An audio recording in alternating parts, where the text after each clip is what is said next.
Okay, welcome back, everybody. We are here now in the Week 8 recap and analysis, and I am here with the current number 1 team with a record of 6-2.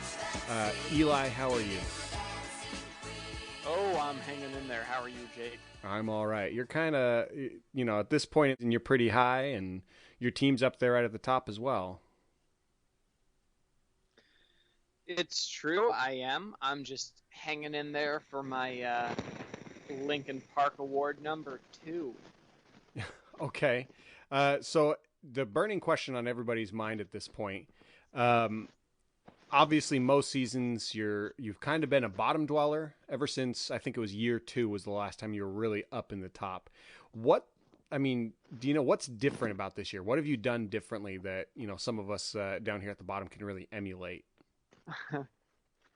I thought it was later than year 2.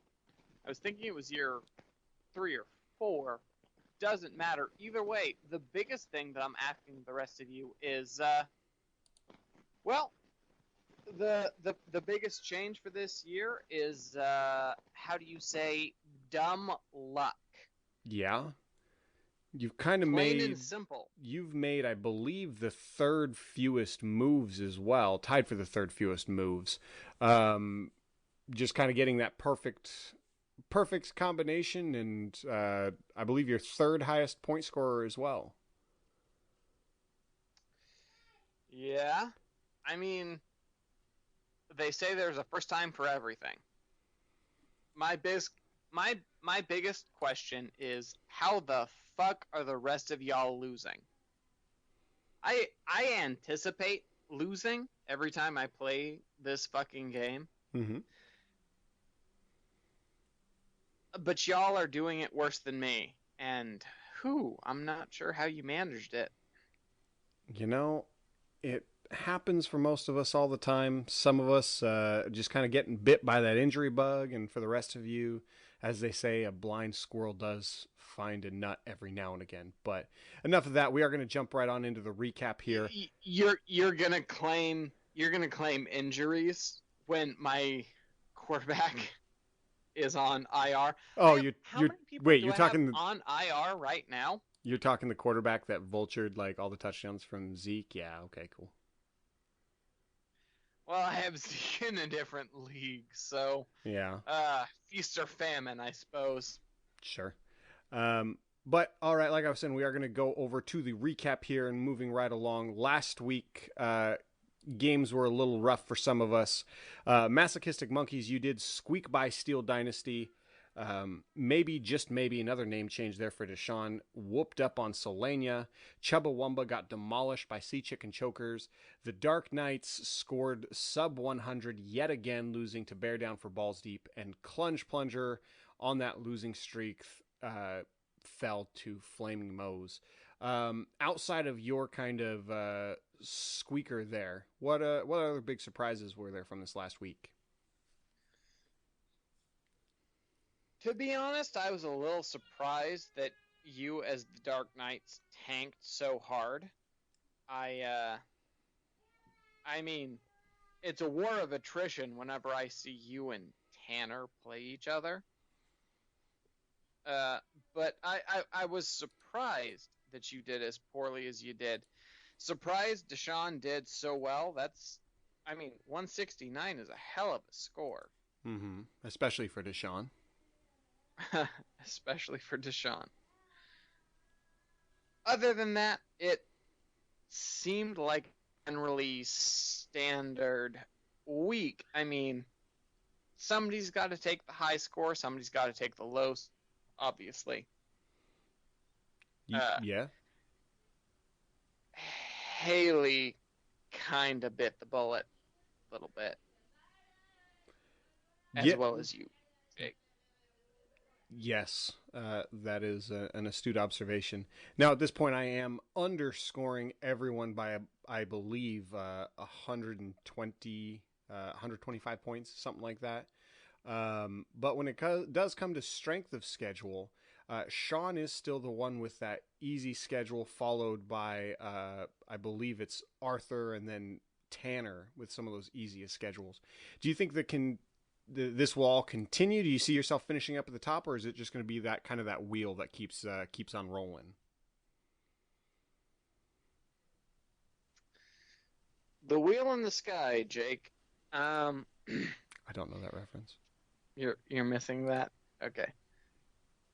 That's fine. Jumping on over into this last week pick'em recap real quick. Sean is up in the lead at 23. Zach's 22. I'm 18, tied there with Haley, and Tanner is at 16. It is still up for grabs. Why don't you ever play pick'em?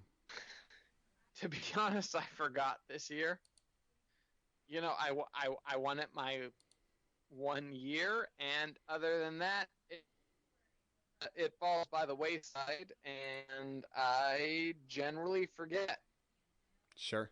Well, I mean, it is one of those where I everybody kind of averages only 2 to 3 every single week. So I bet if you started now, you could probably catch at least Tanner. Well, it's not hard to beat Tanner at most things, but that's not the point. I'm not looking to beat Tanner. If I started now, we'll see. All right. Maybe I will next week, but you know. All right. Well, and then we are going to do a quick shout out to Zach yet again, who is still surviving in that survival pick. I believe this is the further than he made it last year. I'd have to double check that one, but congrats there. Moving on over into waivers, though. Obviously, we have commented on past podcasts a couple times now with the number of actual pickups that have come through.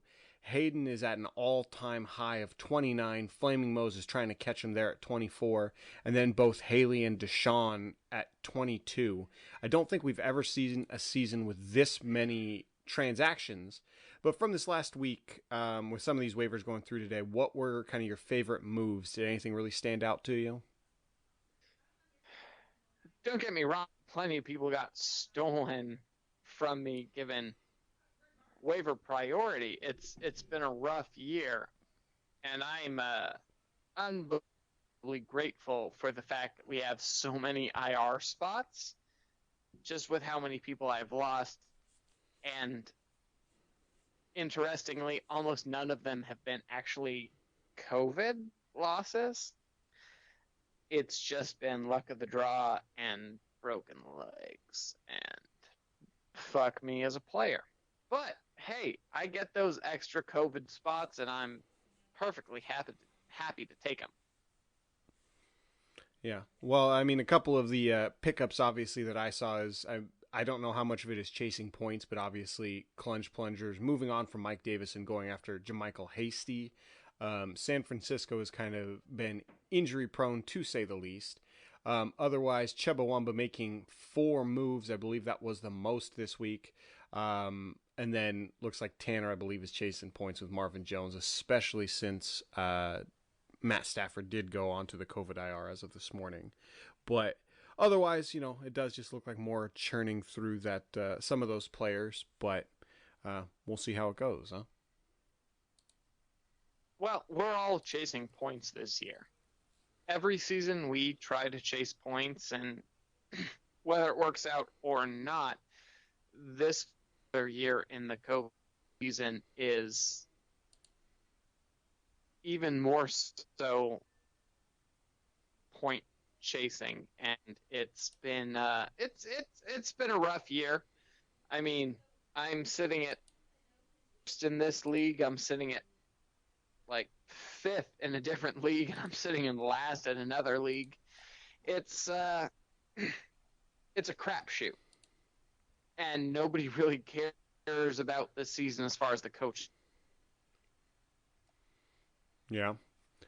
So, I mean, how do you think the season's going to shake out? I know most of us did a Super Bowl pick. There are talks in the NFL if COVID continues to kind of hammer the league harder than it has been, if it gets worse. There is talks of doing a 16-team playoff situation. Worst case scenario, that if that happens, whatever. At the end of the day, who do you think at this point, looking forward, is going to end up in that Super Bowl position?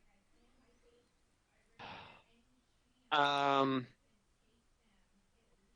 mean, let's be blatantly honest, the only people who are going to end up in the Super Bowl position are whoever the fuck the NFL wants.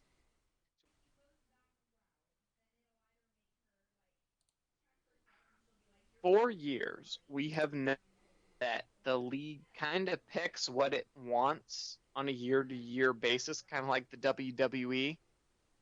This year is even worse in that strain. Okay. I don't think that there is any legitimate way to gamble on who will be in the Super Bowl. It's not it's not decided. There is no team that I think is genuinely good enough to get there. It's just who wins based on various refs' opinions. Oh, I thought you had more than that. I thought you were going to go off on a little tangent here. Oh, no, it's just the minor tangent that I have all the time, which is fuck the refs, fuck the NFL. I don't fucking know. Somebody will get there, somebody will lose, somebody will win.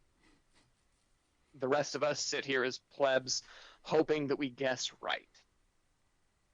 It's pretty rosy outlook, but we're going to move on here and make a quick side note that the trade deadline for our league is coming close. It's set for November 14th. That is next Saturday. That's the trade deadline. Looking at the way the league is stacking up at this point, as we all try to position ourselves, obviously, for some of us for any sort of a playoff run, and others of you just as deep as you possibly can. Who do you think should make a trade, and what do you think at this point would be a good move for some of these teams?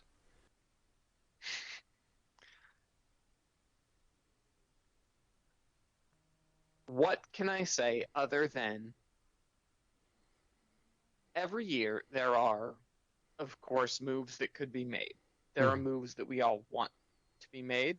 There are moves that other people don't want to be made. Overall, it's a crapshoot.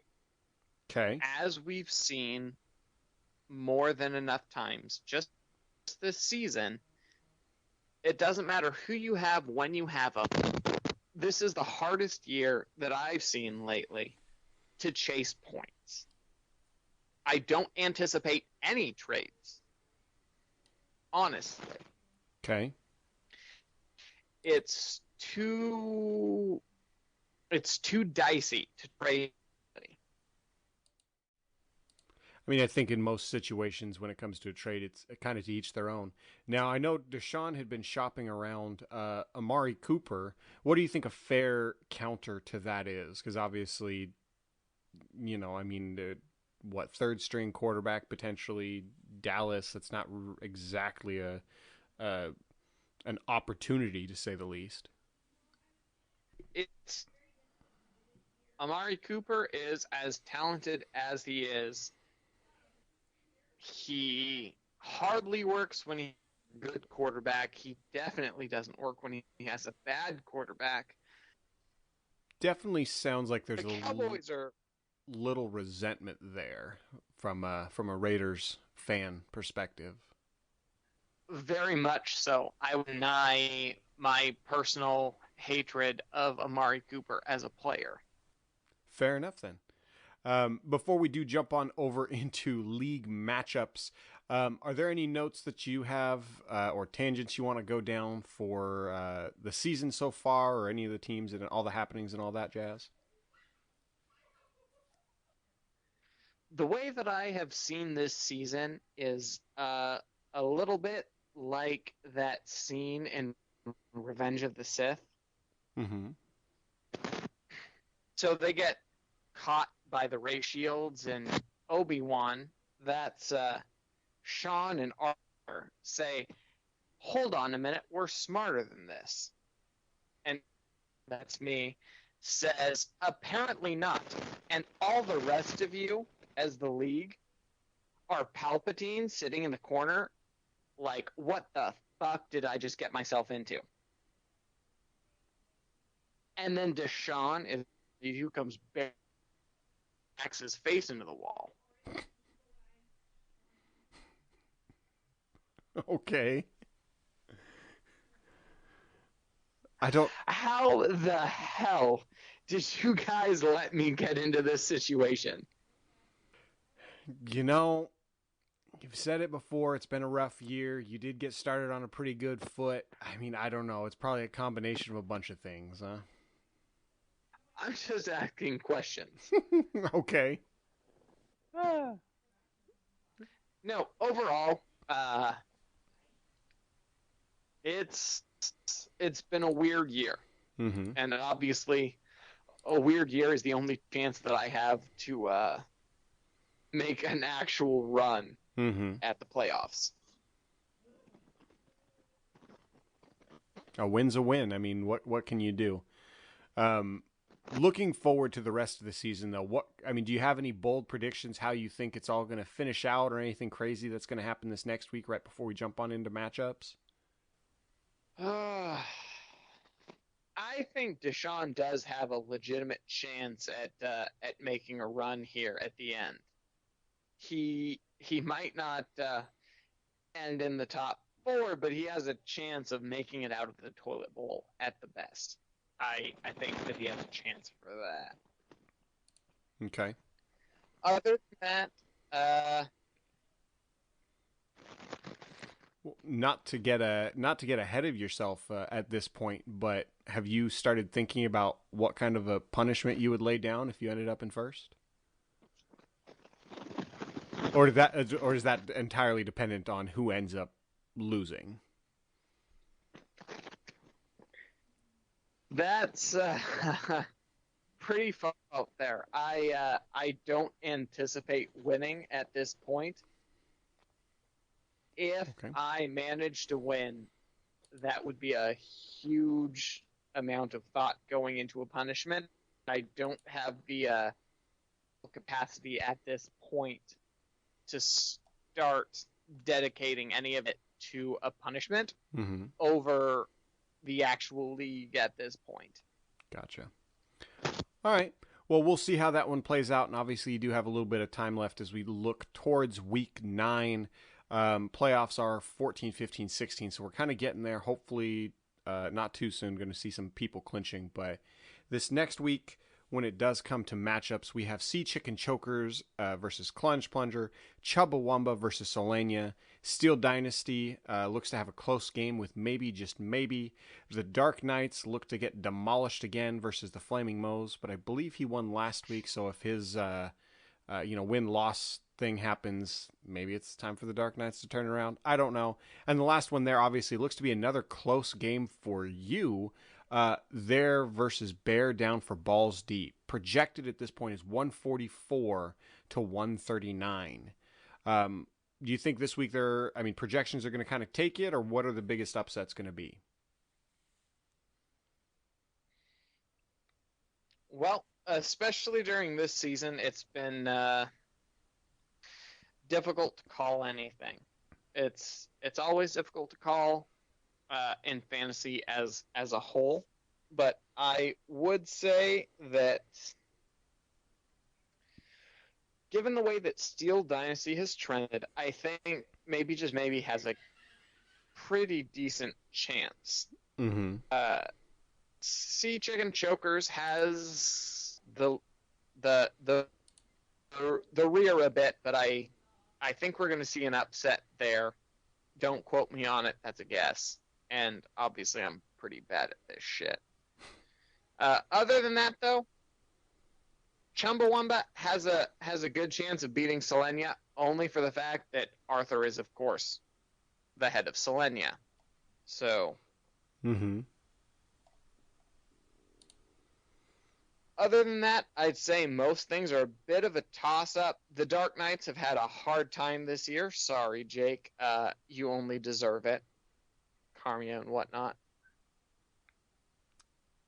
Okay. It'll be an interesting year. That's the only thing that I can say, and it has been it'll be a hell of a week. Yeah. Well, it should definitely be interesting, but we'll see how it goes. We are going to go right on over into those power rankings if you're ready for them. I have not read them to you, so we're just going to kind of get your reaction to them, and we'll see how it goes. Okay. All right. Most weeks we do. There is some kind of a comparison or something along those lines. If you have not checked out last week's mid-season kind of special TV show episode, you definitely should do that. The Office is still way better than Parks and Rec, but that's neither here nor there. So this week we do have the mid-season That is wildly incorrect. Incorrect, yeah, but no, it's not. The Office is better, but right now for the League of really Shadows, isn't. what? Let's just take this at face value for a second. I believe Tanner the other day in the league chat was defending Parks and Rec. Yes, he was. So how wrong do you have to be to disagree when Tanner and I agree on something? uh, you know, again, I'd use that blind squirrel analogy, but jumping into another long discussion about how Parks and Rec is far worse than The Office, it's probably not the time. But for those Week 9 power rankings, it is a mid-season most valuable player and least valuable player comparison. So last week's number one, again this week number one, is the Masochistic Monkeys, with the most valuable player being Derrick Henry, least valuable is Jarvis Landry. Note is last week's Clash of the Titans yielded a clear and decisive winner. Masochistic Monkeys down Steel Dynasty and put to rest any debate about which team is truly the best in the League of Shadows. Led by half-season MVP Derrick Henry, the Monkeys possess an imposing roster capable of going off any week. Sadly, Jarvis Landry has been practically unusable this season, but a season-ending injury to OBJ might provide him with opportunities he's been sorely lacking.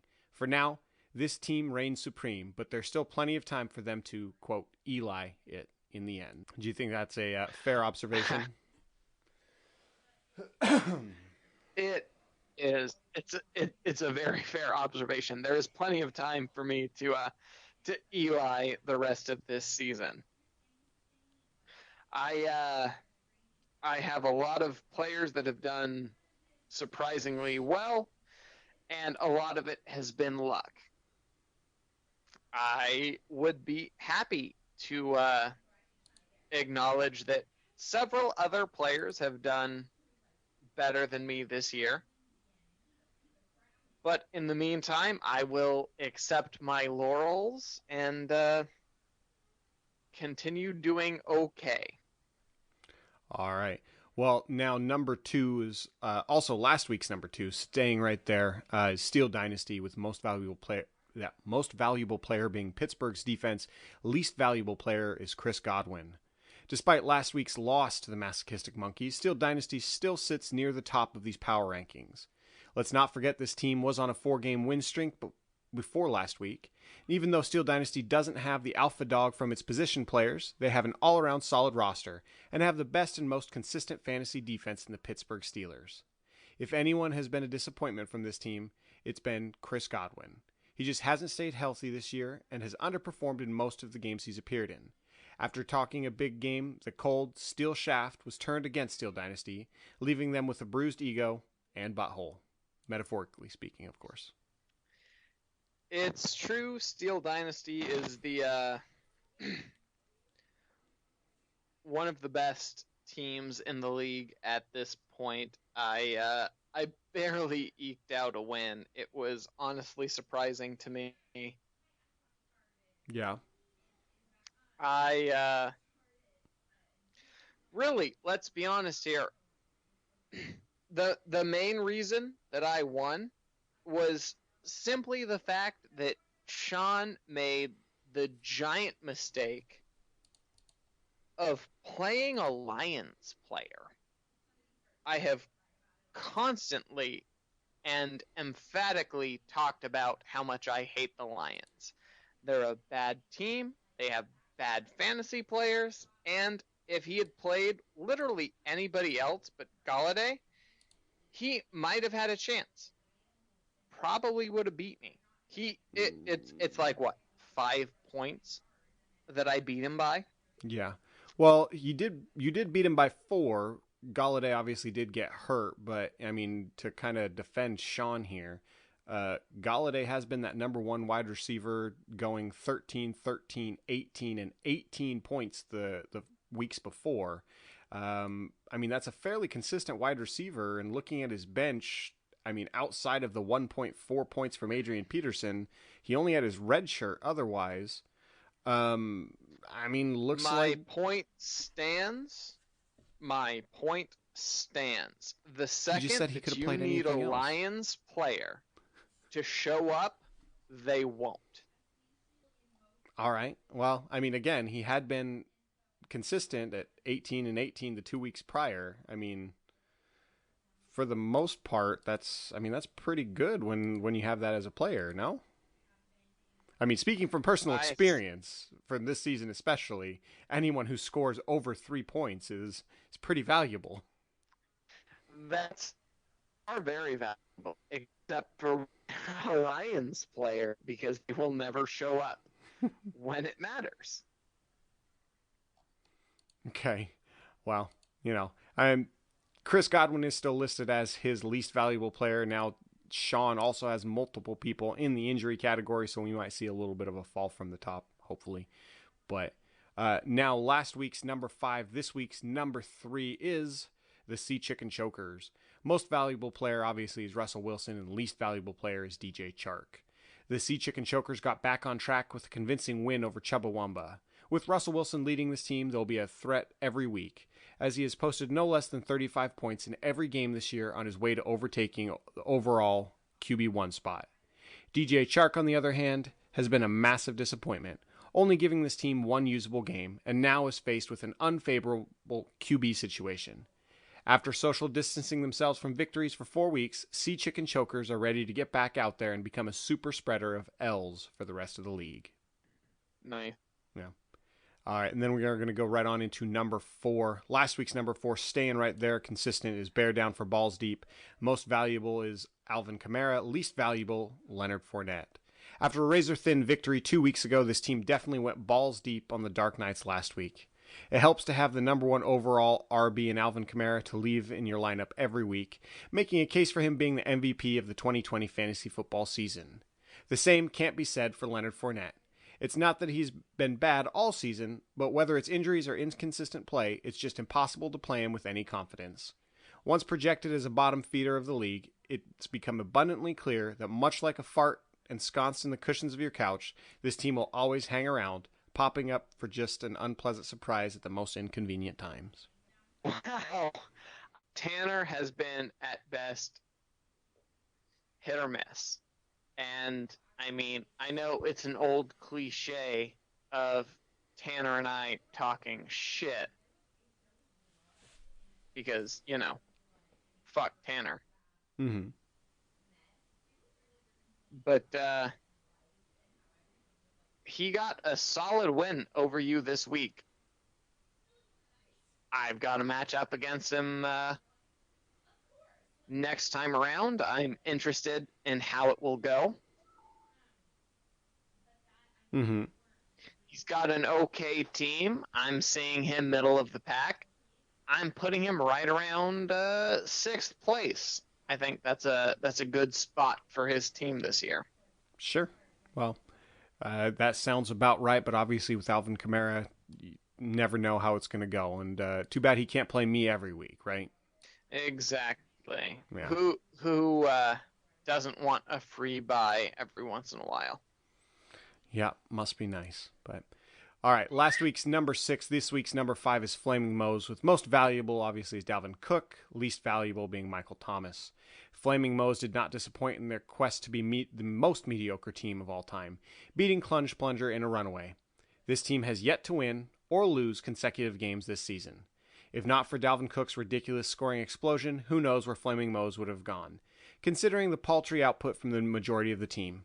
It's tempting to call Lamar Jackson the LVP of the team, based on his inability to hit his otherworldly projections from most of the season, but Michael Thomas is clearly the holder of that title. His injury in week 1 kept him out for 3 weeks. Then just when you thought he was coming back, he picked up a hamstring injury in practice that delayed him another 2 weeks. Flaming Moe's season looks like it's falling down a moving escalator. It's not going to fall to the bottom, but certainly won't reach the top. It just keeps flailing around in the middle. Yeah, I don't disagree with the statement there. He is kind of, other than that year that he did win, he is kind of that perennial middle, along with Tanner. True. They both have a bad habit of not being the best and not being the worst. Yeah. We'll keep going here. Last week's number 3, this week's number 6, the biggest fall this week, I believe, Solania. MVP being DK Metcalf, LVP being Darius Slayton. A disappointing loss last week may have pulled back the veil on a team that was masquerading as a championship contender, but Solania has proven the doubters wrong before and looks to do so again. Arguably the best first-round pick in this year's League of Shadows draft, DK Metcalf has taken a giant leap into superstardom and has been an unstoppable force on the field as well as in fantasy, as he is now the number 1 overall wide receiver. A far cry from what Darius Slayton has done this year so far. A volatile asset at best, Slayton has been too streaky to trust, a lot of which has to do with his quarterback's inconsistent play. Speaking of inconsistent play, Solania is now on a 2-game losing skid, and the future isn't looking much brighter. Solania should be used to that, though. He is a Giants fan. That's good. Yeah. It's not wrong. I mean, a bad habit of either being very much on the top or very much on the bottom. Mm-hmm. And this year has not been kind to him. Yeah. Well, last year was the highest he had ever been, but he is one of those teams that does kind of surprise you out of nowhere. So we'll see what happens there. But this next one let's all keep in mind the fact that he did keep a kicker. That was like 3 years ago, but doesn't change the fact that he kept a kick. Yeah. Now moving on, last week's number 9, this week's number 7. I believe it's the biggest jump upward is maybe, just maybe. Most valuable player being Patrick Mahomes and least valuable is Mark Andrews. As the name suggests, there is a hint of optimism with this team, and for good reason. Maybe, just maybe, is on a 3-game win streak, and those wins haven't even been close. Patrick Mahomes is the clear MVP for this team, as he's been the only consistent performer on a team with a lot of necessary roster turnover.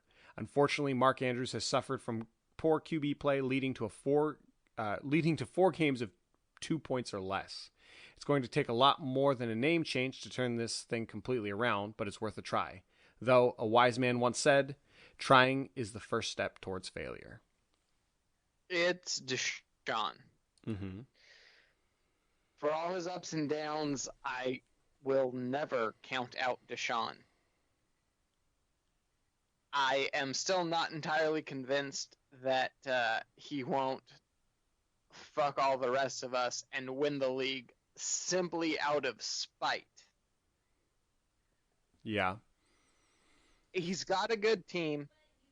He had some bad luck at the start, and it's starting to turn around, and if I'm honest, I'm a little worried about it. Okay.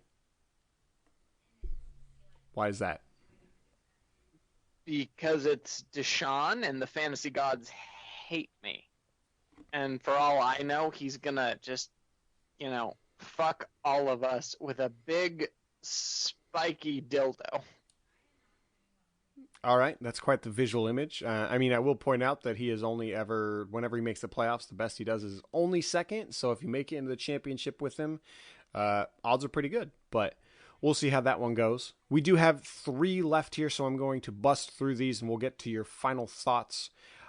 So now number 8, last week's number 7 is the Dark Knights, with most valuable being Baltimore's defense, least being Marquise Brown. It's a sad state of affairs for the defending champs. Their current 3-game losing streak was punctuated by an absolute reaming by Bear Down for Balls Deep last week. On a roster full of underperformers, injuries, and inconsistency, it's hard to pick an MVP, so by default, it has to be the Baltimore Ravens defense. Considering that they are the second best defense for fantasy, that's not necessarily a bad thing. On the flip side, the Dark Knights really don't have anybody that could be glaringly obvious least valuable player, but like Mark Andrews, Hollywood Brown's production has taken a hit due to Lamar Jackson's surprising ineptitude at throwing the ball. The Dark Knights are looking less like Christian Bale's Caped Crusader and more like George Clooney's Batman and his batsuit with the prominent nipples. A confusing hot mess. It's another visual image for you. But that stunted me for a little bit about George Clooney's nipples, but that's okay. Yeah, that's all right. We'll just keep moving right along. Last week's number 8, this week's number 9 is Chubbawamba. Most valuable being Todd Gurley, least valuable is George Kittle. After a dominating performance over Clunge Plunger 2 weeks ago, Chubbawamba put up a stinker last week against Sea Chicken Chokers, getting blown out 172 to 100. As you might expect from a 3-5 team, it was a difficult process picking an MVP for the squad, but eventually Todd Gurley limped his way into that title, like he has done to the end zone so many times this year. The truth is, no matter how bad he looks on the field, he has actually been a solid placeholder for a team who lost their top 2 running backs early on, as he is tied for second in the NFL with 8 rushing touchdowns. Then there's poor George Kittle, injured early in the season, gives 2 blow-up games, now is likely done for the season. Crushed by devastating injuries, the team's season looks a lot like Todd Gurley's knees. Shot.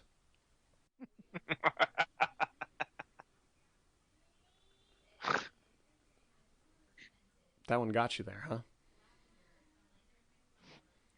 huh?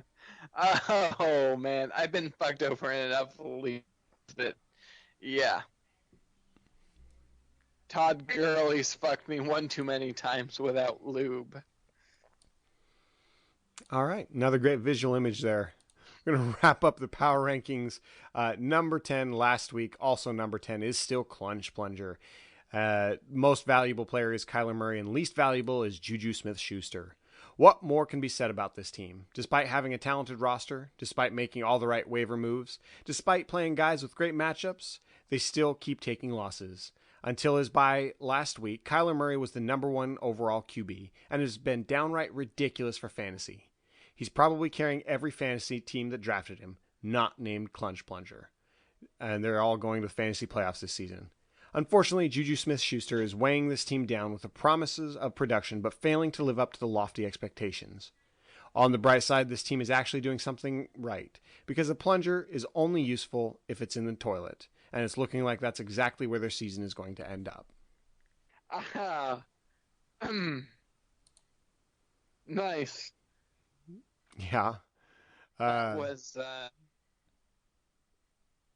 little rough.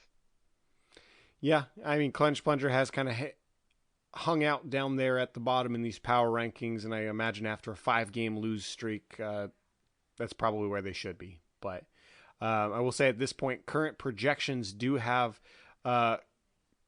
Clunge Plunger taking in a few wins and hopefully squeaking into the playoffs, but we'll see how that goes as the rest of the season kind of winds down.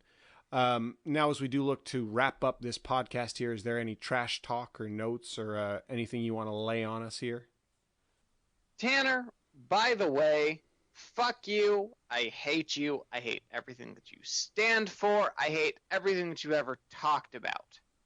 I hate your team. I hate your players.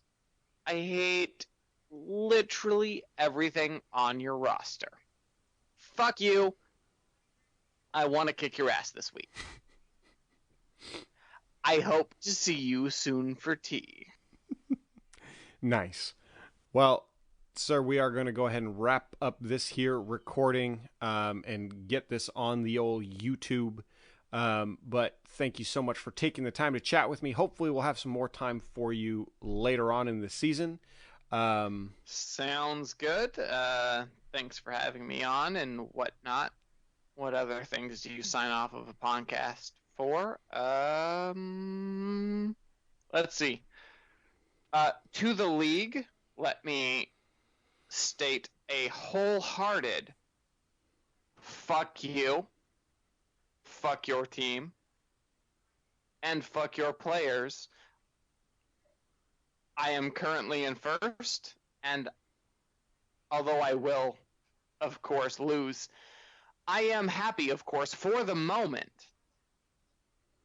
to say, y'all suck. Why am I winning? Question yourselves, please. All right. On that note, again, sir, thanks so much. And until next time.